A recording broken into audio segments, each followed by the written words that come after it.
Hai Mr. Kurniawan.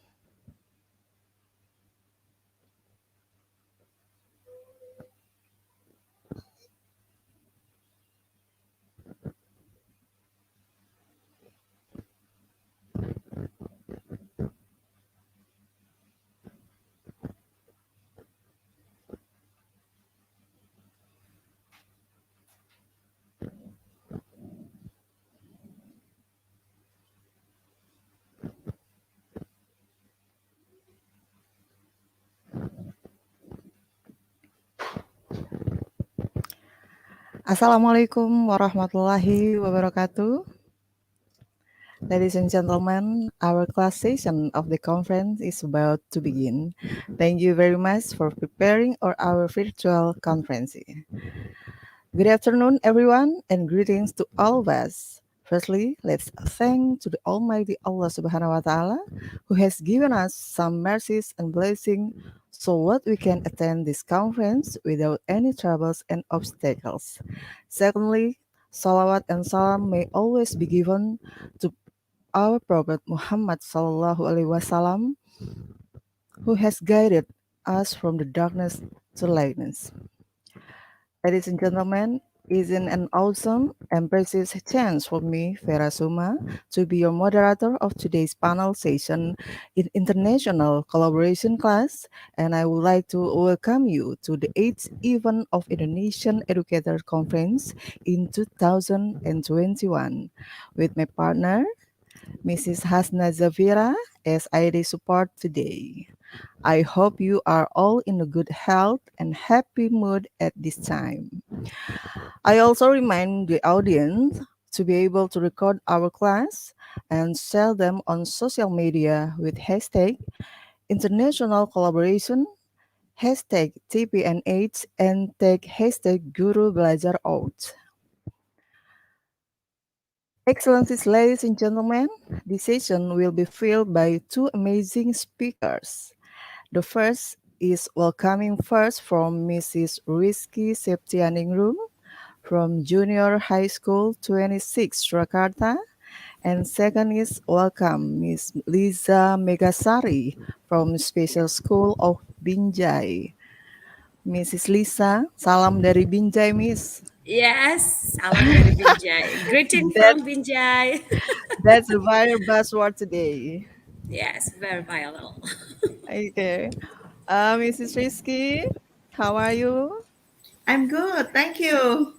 Okay, thank you for being here together, and I hope you both are always healthy and keep the spirit to advance education in Indonesia.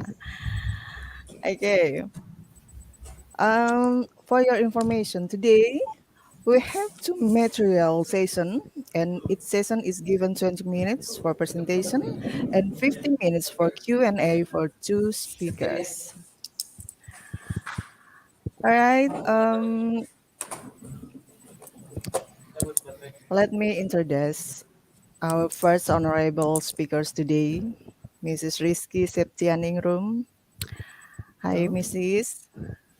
Hi, Bu Vera. Di sana hujan? Yes, it's raining like cats and dog. Uh, okay. Ladies and gentlemen, Mrs. Rizky Setyaningrum is an English teacher at junior high school, namely SMPN 26 Surakarta. She is also an active member of Komunitas Belajar Nusantara in Surakarta. Rizky loves to share her ideas on Temu Pendidik Daerah and Temu Pendidik Live, a weekly teaching, gathering event, and surat kabar Guru Belajar, a teaching and learning journal by Komunitas Guru Belajar Nusantara.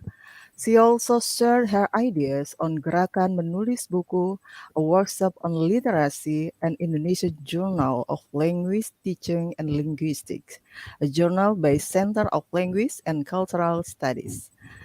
Aside from teaching English, Rizky is one of mentor of teachers on PKP, Peningkatan Kompetensi Pembelajaran, a program by GTK Kemdikbud. She is also one of supervisory board members of Pelita Nusantara Foundation, an education foundation administering SMK Pelita Nusantara and STIE Pelita Nusantara in Semarang, Central Java. She is also a volunteer at Belajar di Radio Republik Indonesia, a program to help students learn from home via radio. Okay, ladies and gentlemen, that's our speaker profile. And today's panel is about collaborative assessment, a fun way to measure learning outcome. Before the presentation begin, let me inform how the presentation going on. First is the presentation of the material for 20 minutes. Second is the question and answer for 15 minutes. At last is conclusion. Ladies and gentlemen, collaboration is a philosophy of interaction and personal lifestyle where individuals are responsible for their action, including learning and respect the abilities and contribution of their peers. What is related to this collaborative collaboration skill is the ability of exchange thoughts and feelings between students with each other at the same level. Do you want to know more? Now, please allow me to welcome the speaker, Mrs. Rizky Setyaningrum, to deliver the presentation and the good practices for all of us. Time is yours. Okay, thank you very much, Ibu Vera. Fellow teachers, today I'm Rizky Setyaningrum. Today I'm going to deliver collaborative assessment, a fun way to measure learning outcome. You can reach me on Instagram as Miss RZ. I'm a teacher of SMPN 26 Surakarta, or Junior High School 26 Surakarta, and I'm also a member of Komunitas Guru Belajar Surakarta. Next, please. Bu Hasna, next, please. Next slide, please, Bu Hasna. Yes, thank you. Fellow teachers, distance learning has been stressful for students, teachers, and parents. There are challenges in delivering distance learning, such as lack of adequate devices, minimum assistance of parents or family, because some of them are working from office and their children are learning from home, and unpreparedness of schools and teachers for this new situation. The Ministry of Education had conducted a research on distance learning problem. The result gave us an outlook that about 67.11% teachers have difficulty on operating digital devices. 29.45% teachers are lack of devices to use on distance learning. 14.47% students are lack of motivation to be present at online classroom, and 9.72% parents or family can support students learning at home. Fellow teachers, many students complain they have too many assignments, limited time, and lack of family support. Many parents complain that they get constant report from school that their children did not accomplish their assignments. Many teachers state that they need to give those assignments as assessment of learning to measure learning outcome. And it seems an endless cycle of students, parents, and teachers' problem in distant learning. Next, please. Ibu Hasna, yes. Now, what can teachers do to help the students? What can we do to overcome this problem that the parents complain and the students complain? They look like they are stressful. They are stressful. What can teachers do to help the students? What can teachers do to humanize the atmosphere of assessment? And what can teachers do to support the students' well-being? Next, please, Uhasna. Yes, we could collaborate to design cross-subject assessment. This problem about the students' well-being and parents' well-being uh, attract me to invite my fellow teachers in my school to do collaborative assessment. We collaborate to design cross-subject assessment. Cross-subject learning intentionally applies multiple academic disciplines simultaneously. It is an effective way to teach students transferable problem-solving skills, give real-world meaning to school assignments, and increase engagement. Cross-subject assessment may include a readiness to allow students to choose the experiences they deem important, or it may mean planning or a series of events to accomplish the assessment. Next, please. Yeah. Connecting two or more subjects together with a similar lesson focus can deepen the learning for students who often ask, when will I ever need this? The purpose is to expand learning at all levels. This collaborative assessment seeks to apply the math knowledge to the science concept that is represented by the art project, English paper, or history project. It is moving away from a prescribed curriculum to a collaborative one in which teachers work together to design a multi-layered assessment that incorporates more than one discipline. This cross-subjects uh, learning can span an entire semester or a whole year, culminating in a final project or performance.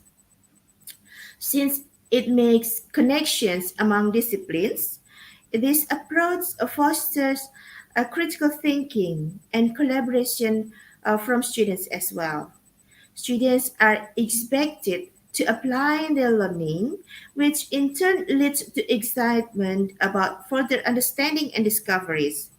They should be able to reflect on concepts and ideas and interact with each other as they dig deeper into the focus of the lesson.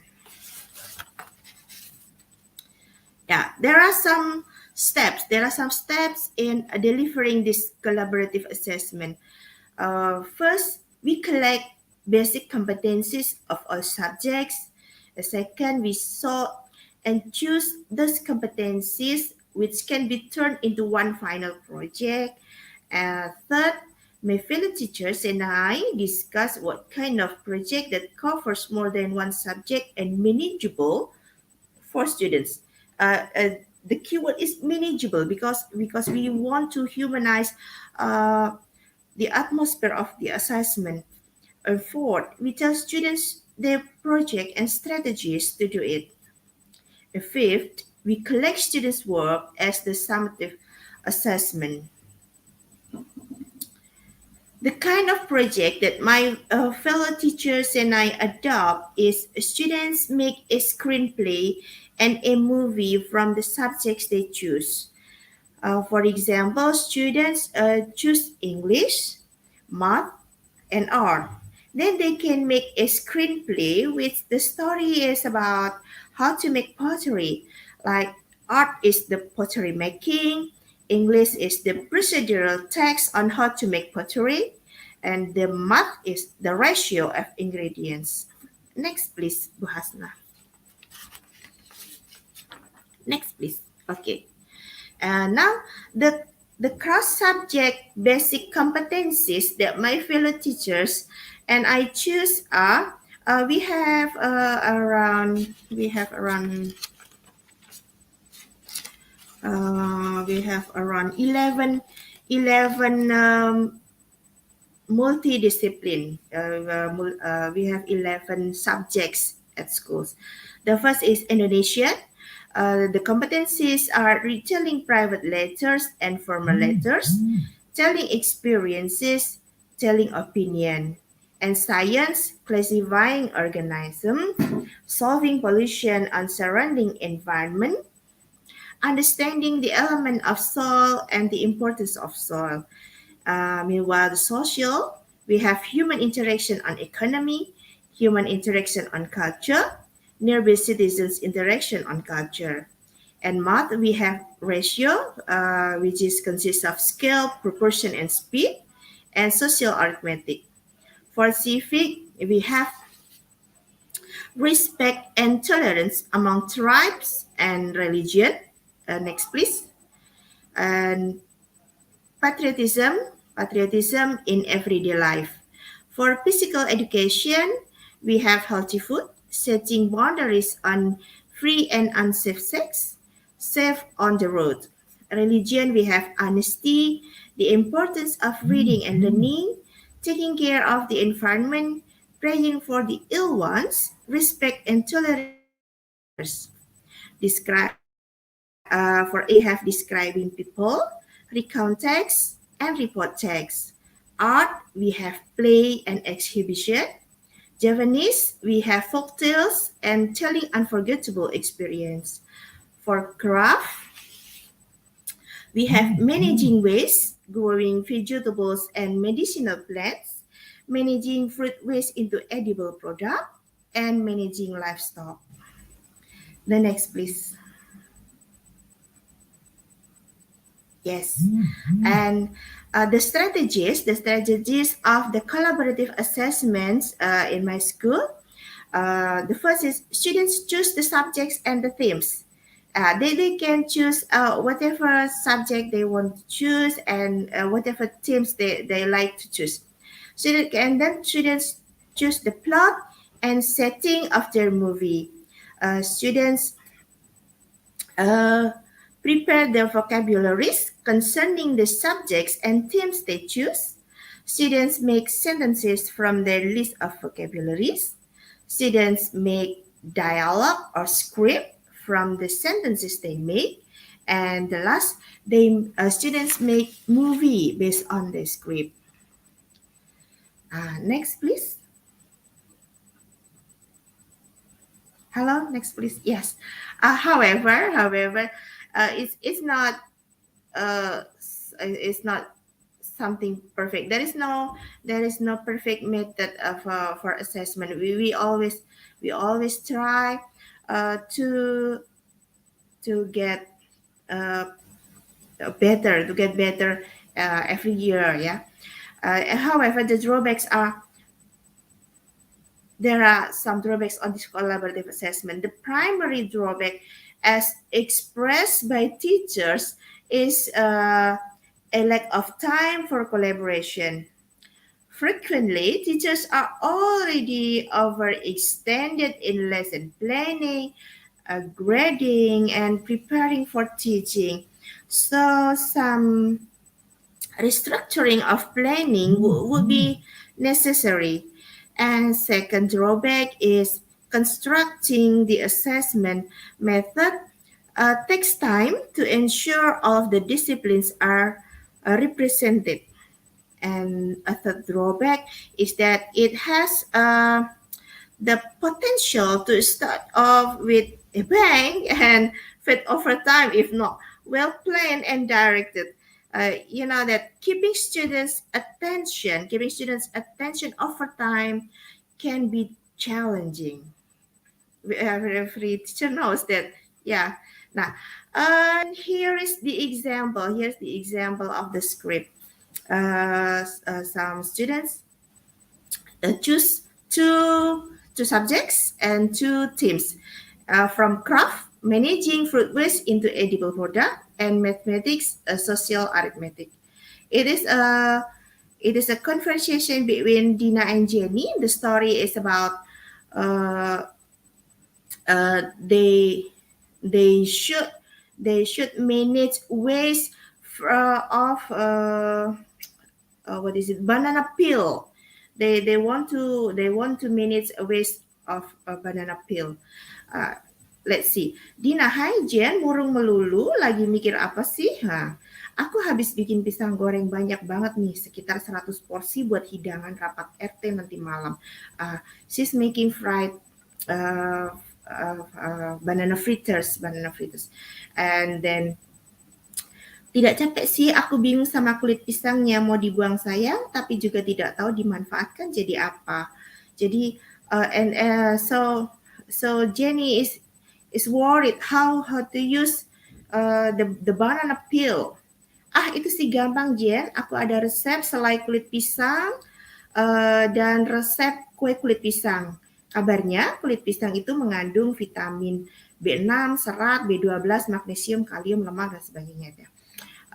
So Dina give solution to Jenny how to make cake and how to make a jelly from banana peels.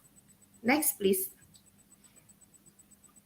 Yeah, and then the next is the social arithmetic. How to sell the banana peel cake or how to sell the jelly banana peel jelly. Wah, udah jadi nih kulit pisangnya. Finally they make banana peel cake. Makasih resepnya ya Din. Aku ada ide nih bagaimana kalau kita jual kue ini. Bagaimana cara menghitung harga jualnya ya? Gampang. And then they explain how to sell, how to calculate the material, how to calculate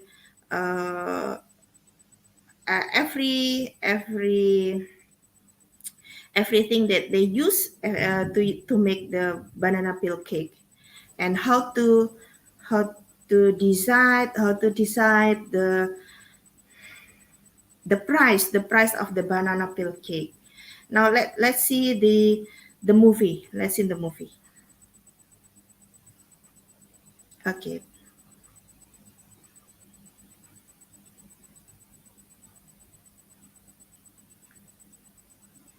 Oh, there is no sound.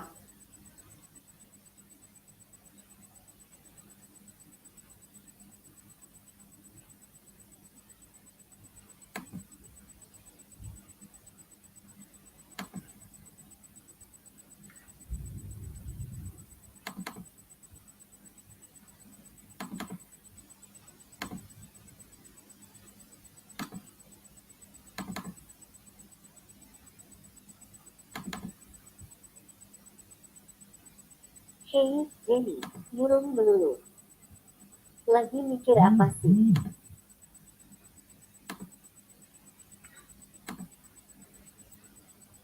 Wait. Let me share with sound. Yeah.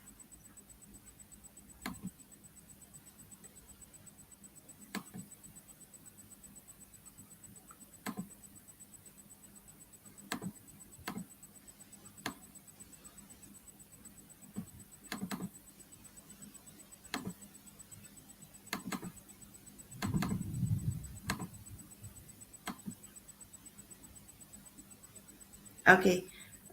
Can I share this file, Bu Hana? Can I share this file?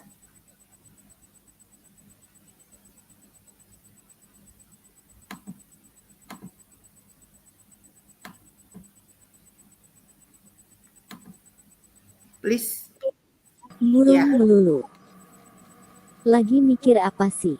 Aku abis bikin pisang goreng banyak banget nih. Sekitar 100 porsi buat hidangan rapat RT nanti malam. Terus masalahnya apa dong? Kenapa murung? Capek ya? Tidak capek sih, tapi aku bingung dengan kulit pisangnya. Mau dibuang sayang, tapi aku juga tidak tahu dimanfaatkan jadi apa.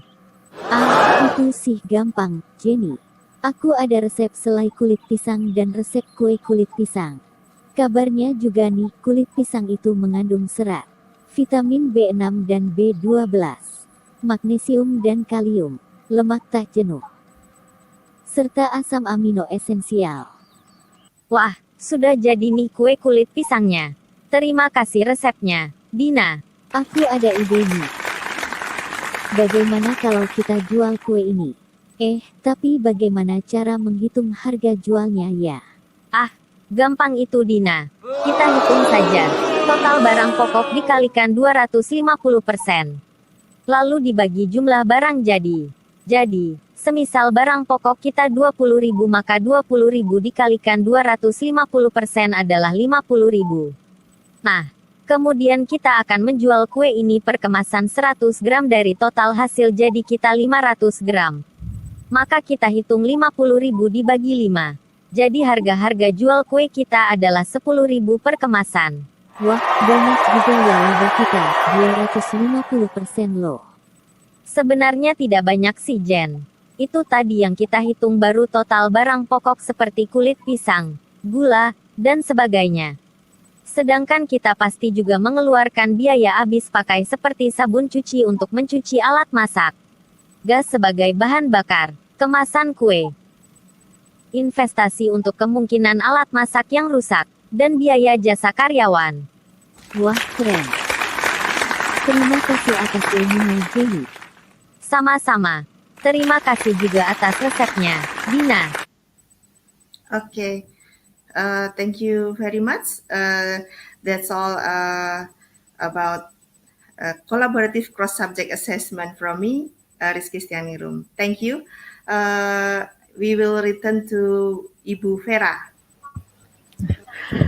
Okay, thank you very much to Mrs. Rizky for giving us such informative and interesting presentation. Now, we continue to the second one, and let me present the speaker's profile. Mrs. Lisza Megasari, current profession is teacher at Special Needs School Negeri Binjai, North Sumatra since 2006, trainer at Yayasan Guru Belajar, Jakarta since 2019, Indonesian Sign Language Interpreter at the Service Center of Indonesian Sign Language Interpreter since 2019, and Ministry of Education and Culture Republic of Indonesia as Instructor Training Guru Pembelajar 2017, Instructor Training of Inclusive Education 2020, Instructor Training of Guru Penggerak since 2020, Mentor of Campus Merdeka 2021, Education, Bachelor of Education at State University of Medan 2005, Short course, Maternal Reflective Method from Special Need Educator at Seoul National University of Education, South Korea 2019. Ladies and gentlemen, all children need opportunities to learn to their potential, their heights in an all-encompassing environment. And language is important factor in communicating, studying science, and social life. However, not every child can master the ability to speak easily. This is due to congenital factors. For example, in deaf children, for this reason, a language teaching method is needed appropriate in teaching language to deaf children. So, want to find out more? Let's learn together with our speaker, Mrs. Lisza Megasari, about reading in deaf children, best practice, how to teach reading with fingerspelling and Indonesian Sign Language. Indonesian Sign Language. Take your time. Ini tinggal kita yang di sini. Okay. Thank you, Miss Vera. Hello, everybody. My name is Lisza Megasari, just like Miss Vera had told you before. You can call me Miss Ega. Yeah. Miss Vera had told you that I'm a teacher. Almost 16 years, I had taught deaf student in State Special School of Binjai, North Sumatra. It's a region in Indonesia. It's really nice to be here. It's been an honor to be a speaker, yeah, so I can share about the reading in deaf student. Yeah, please let me share my screen, yeah.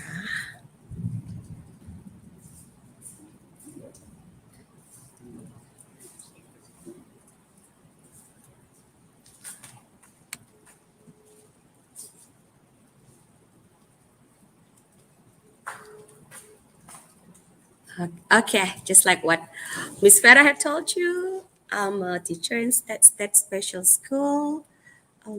Please back and forth the share screen, Miss Hasna. My picture is smaller than the share screen, please. Okay. Okay, today we will discuss about reading in deaf student, best practice how to teach reading with fingerspelling and Indonesian Sign Language or Bisindo, Bahasa Isyarat Indonesia, or we can make it smaller and simpler, Bisindo. You can contact me in this number and in my Facebook, Lisza Megasari, or in my Instagram at Lisza Megasari. Okay. The first question is how to teach reading to the deaf students. That's the main question here. I believe all of you, all of the audience will think, yeah, how to teach reading to the deaf students? They cannot speak because they have the difficulties in hearing. Now, I will tell you about the main method in Indonesian teacher, primary school teacher, in hearing student, so there's a deaf student and on the contrary is hearing student in Indonesia. When the teacher, the primary teacher want to teach about reading, the main method that always be used is spelling. For example, the word bola in English is ball, will be spelled like this. In Indonesia ya, in bahasa, be sorry, be o be obo. I cannot spell actually. Ala bola, just like that. Yeah, spelling. Now, how can we teach reading to deaf students who cannot hear the words beobo? The deaf students cannot hear that. Okay, if they have the hearing aid, maybe they can listen, but not optimal. Maybe a little can hear, but how to say the obo al ala? So it's the challenge here. So the next question is, how can we teach reading by spelling to the deaf students who cannot talk? Okay. Next, I will tell you a little about my experience as teacher. I used to use verbal reading. So verbal reading is when I want to teach read to my deaf students. I practice them to say a word, or we can, in a special education we call it articulation. For example, my students and I face to face. My student is in front of me, and then I take a word a in bahasa ya, a in English, a, and then I make sure that the students see me when I say a, and then the students repeat it, a. I will make sure that the sound "a" will be heard. So his hand, the deaf student's hands, I will give it to my neck, so he will feel the vibrates. It looks like the student can be read by that kind of method, by verbal reading. But there are the difficulties. There is difficulty. Not all deaf students able to use verbal in reading. Not all deaf students. This is misconception. If you're a teacher, an inclusive education teacher, or a special school teacher for the deaf, I think it's a misconception if you want to make your students, the deaf students, is able to speak, is able to say something just like a hearing students. No, it's a misconception. They were born by that. So it's not our right to force them to be just like us who say that ourselves are normal. No, but because they're not all deaf students has the great verbal. The difference in students' residual hearing, 19 decibel deaf student is totally different with 130 decibel of residual hearing from the other deaf students, and it makes the difficulties bigger. This is the difficulty that is faced by every special teacher who teach deaf students. Not all deaf students able to use verbal. So what can we do? We want them to be able to read, to be able to write, and to be able to understand about what language. So what can we do? So one day, my deaf adult fellow, my deaf friend fellow, have given me the journal of this research from Gallaudet University on 2010. The title is The Importance of Fingerspelling for Reading. Fingerspelling, that means you can spell a word by finger. Yeah, the deaf family, the research has found out that the deaf family always use finger spelling when communicate with their deaf children. Not all the deaf children was born from the deaf family, from the deaf parents, but with this research, the deaf children, most of the deaf children who was born from the deaf parents have the have always use finger spelling to communicate. And in the age of 20 months, these deaf children from these deaf parents have similar vocabulary with the hearing child who learn verbal language. It's the research. It's not what I'm saying. It's the research. Deaf children or hard of hearing children whom older but from the deaf family have more possibility to read than who come from the hearing family. The deaf student who come from the hearing family, because the hearing family did not talk or communicate by finger spelling. So it's a research, it's the result. The other research comes from Pedden and Ramsey in 2000. The title is American Sign Language and Reading Ability in Deaf Children. The research told that ability to read and language skill in deaf student grade 3 to 7, kelas 3 sampai kelas 1 SMP ini bahasa, grades 3 to 7 shows that the understanding pemahaman, understanding the structure of American Sign Language, because the research is held in American Sign Language, including finger spelling. So the structure of ASL, including finger spelling, have correlation with the reading achievement. These two research given me the challenge to try to use the finger spelling method in my class, in my own deaf student class. Okay. Now, the research is not only about finger spelling in one side and then signing in one side, or reading and writing in one side, but just like this class of collaboration, it's also the connection between reading, writing, finger spelling, and signing. Okay. I figure out that the habits from deaf adults in Indonesia, especially in Binjai and Langkat, North Sumatra, where I live, there's a deaf community there. they always use finger spelling when try to understand a new word. For example, they have make a new organization of deaf students, and they want to meet uh, the mayor of Binjai, and then say something.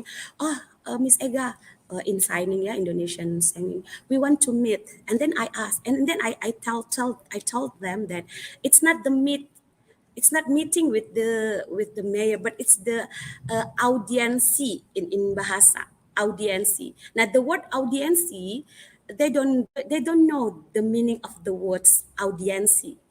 They know the meaning of jumpa, meet gitu, jumpa. So I talk to them and share that, and that's when they meet a new word, they need to finger spelling it. Audiency. Finger spelling. It's the habits. So finger spelling, I assume it will be the better method to make my deaf student can read. Now, finger spelling with Indonesian Sign Language, atau isyarat Indonesia Bisindo. Yeah, we're not talking about CV here. We're not talking about the system. We talk about the Indonesian Sign Language. Now, the main topic here, how to teach reading with finger spelling. The first one is chaining. Chaining is used to introduce new concept or new vocabulary.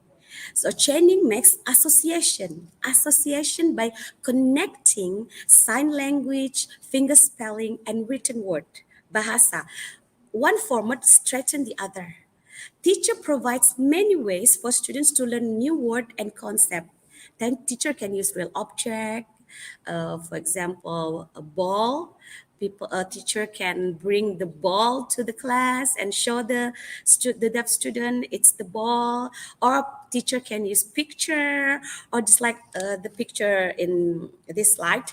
I use the multimedia. I use this is the time when I introduce them to many profession, doctor, teacher, policeman, army, just like that. And they see it, they see the video, and then I try to uh, write the profession, for example, doctor, and then I sign the doctor. Uh, I sign a doctor, and then I finger spelling the word dokter ya in bahasa. Dokter.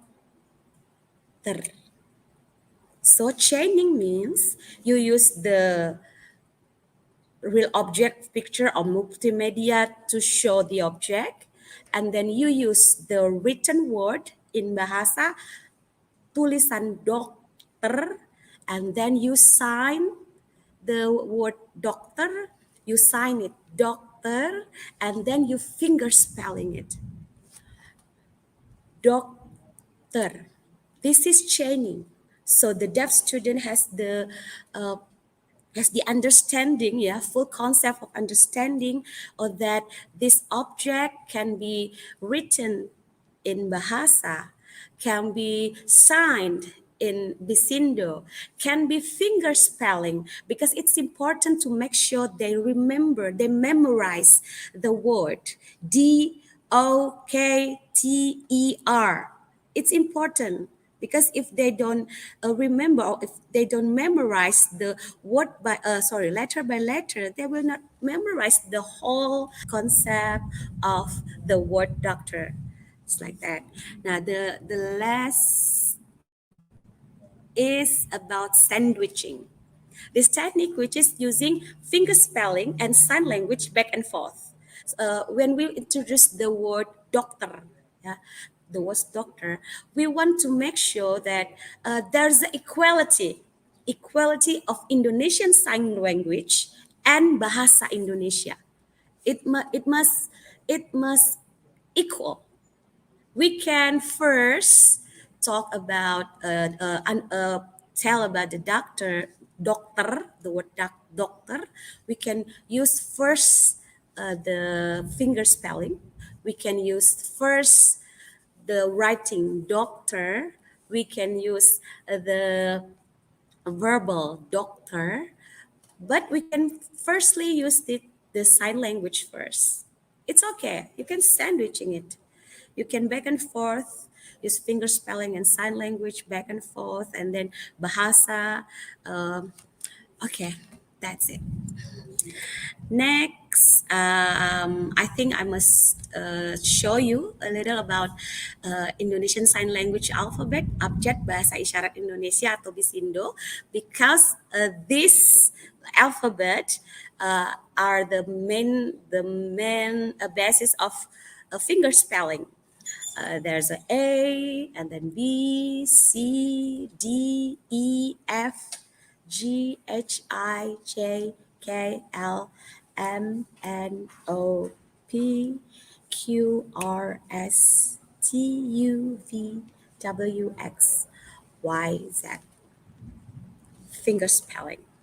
So, as a conclusion, we can teach the students how to read by introduce them the real object with multimedia. You can use cards, you can use um, video, you can use a picture, and then the real object or the multimedia object, and then teach them about the written word in Bahasa Indonesia, and then how to say it in Bahasa, but then to make them understanding the whole concept of uh, that word.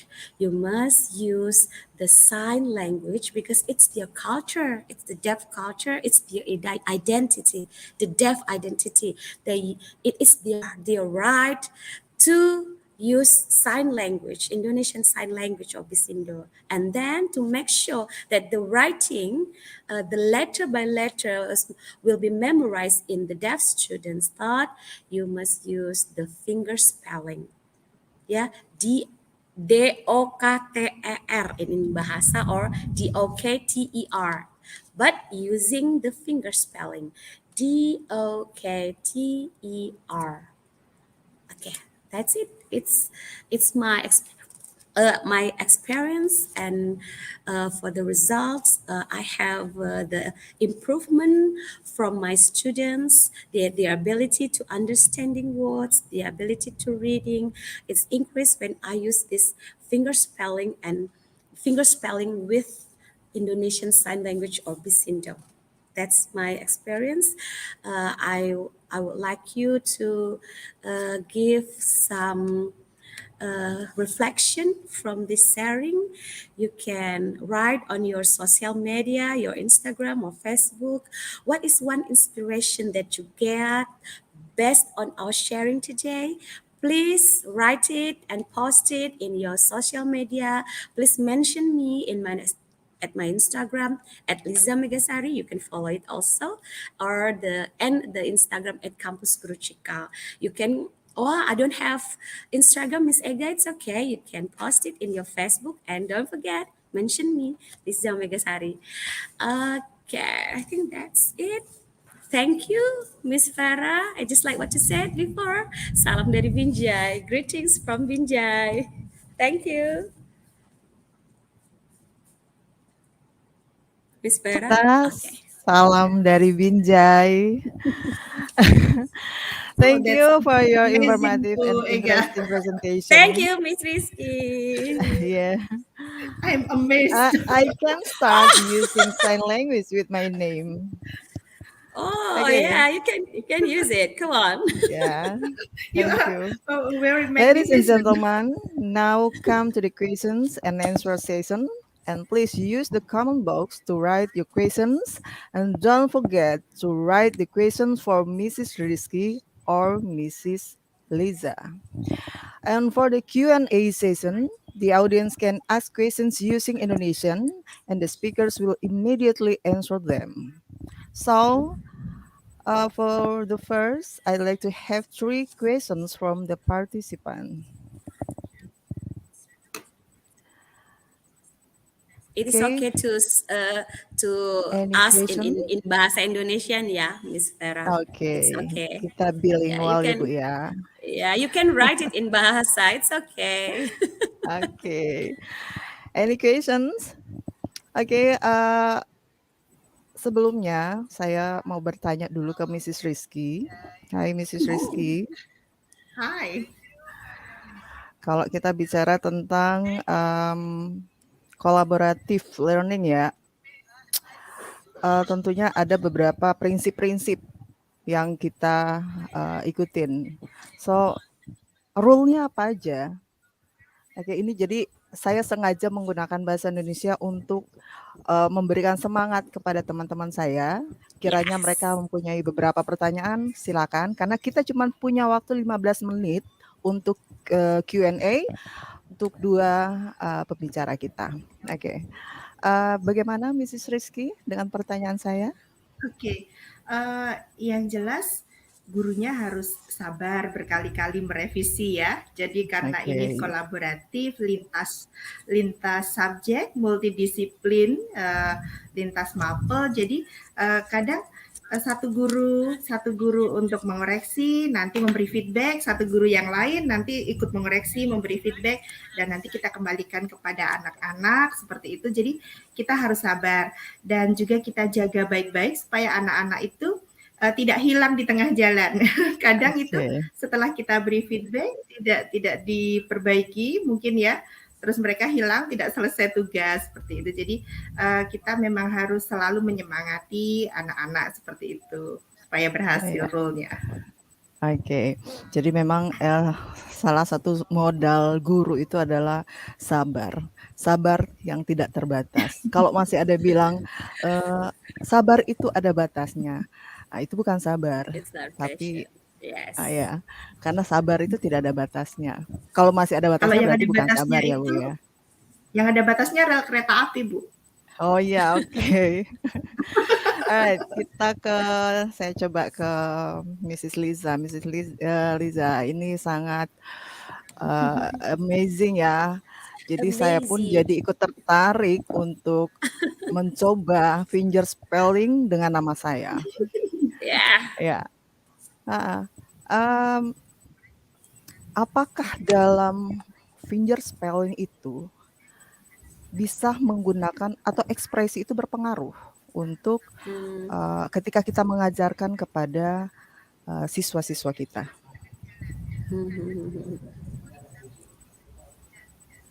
Okay, I will answer it in Indonesia, in bahasa or in English. Oke, dua-duanya boleh. Which one? Dua-dua aja. Any language gitu. Any language, Korean language or sign language maybe. Maybe ya sign language. Ya sign language. Oke. Sebenarnya kalau bahasa isyarat itu kan bahasa ya, it's also a language. So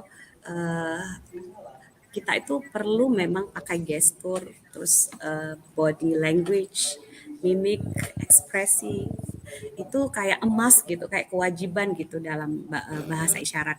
Jadi kalau ada yang mengklaim dia sedang menggunakan bahasa isyarat tapi tidak ada ekspresi sama sekali, nah itu bukan bahasa gitu. Nah sebenarnya bahasa isyarat sendiri ya kita yang orang-orang dengar, jadi hearing people, lalu ada orang-orang tuli, deaf people.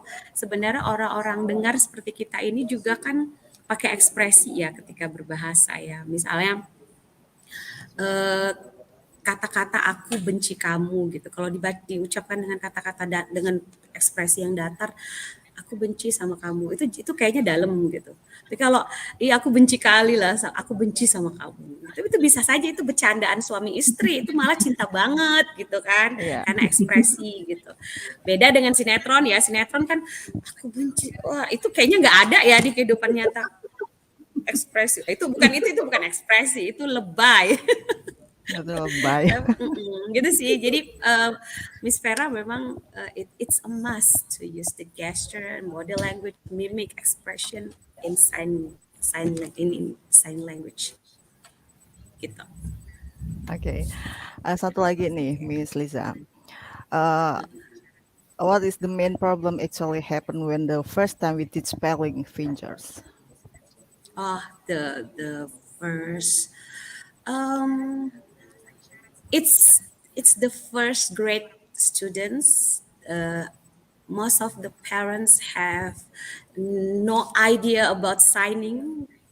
Most of the parents are hearing people, they don't know the sign, and they try to speak with the deaf students, with the deaf children. The parents didn't understand, the students didn't understand, and there's no completely communication.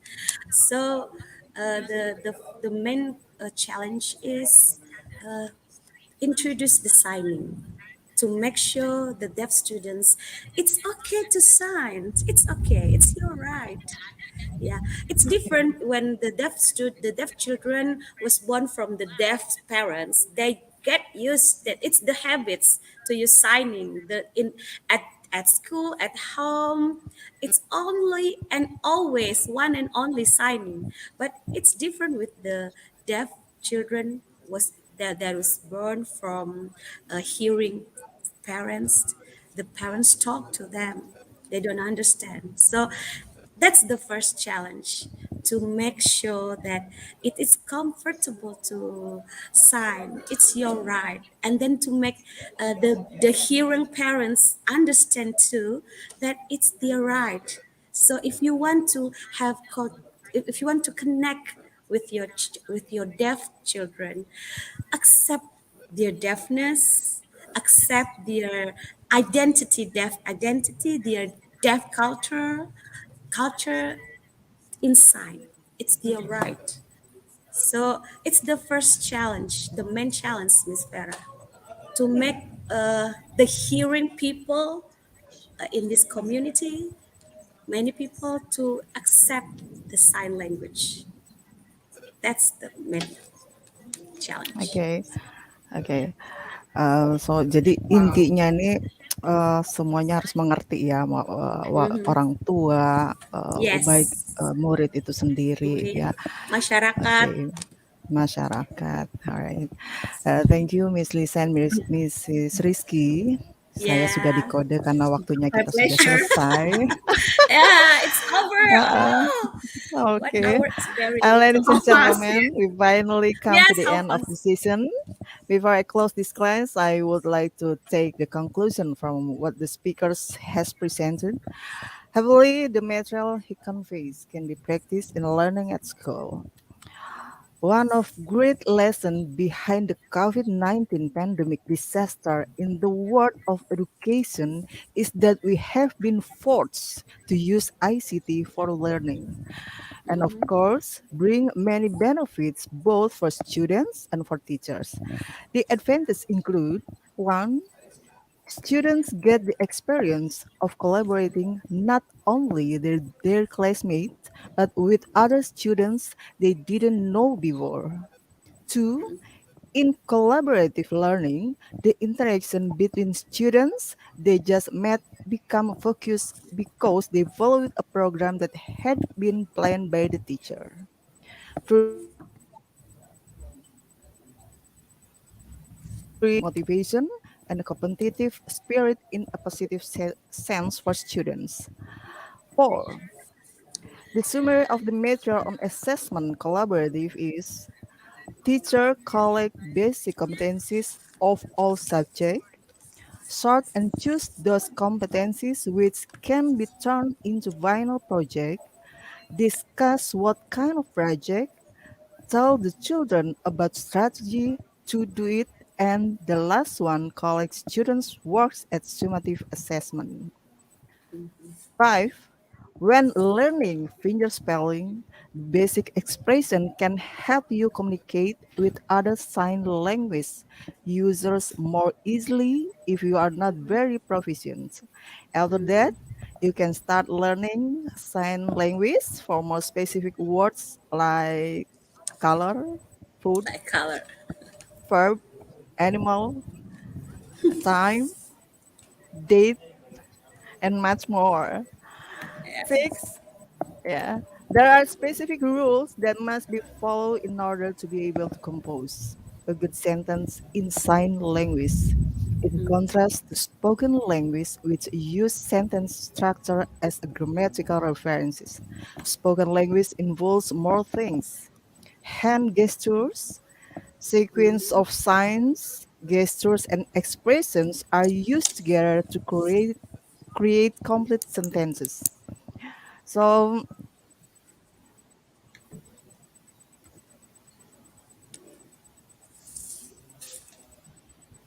Hello, Miss Vera.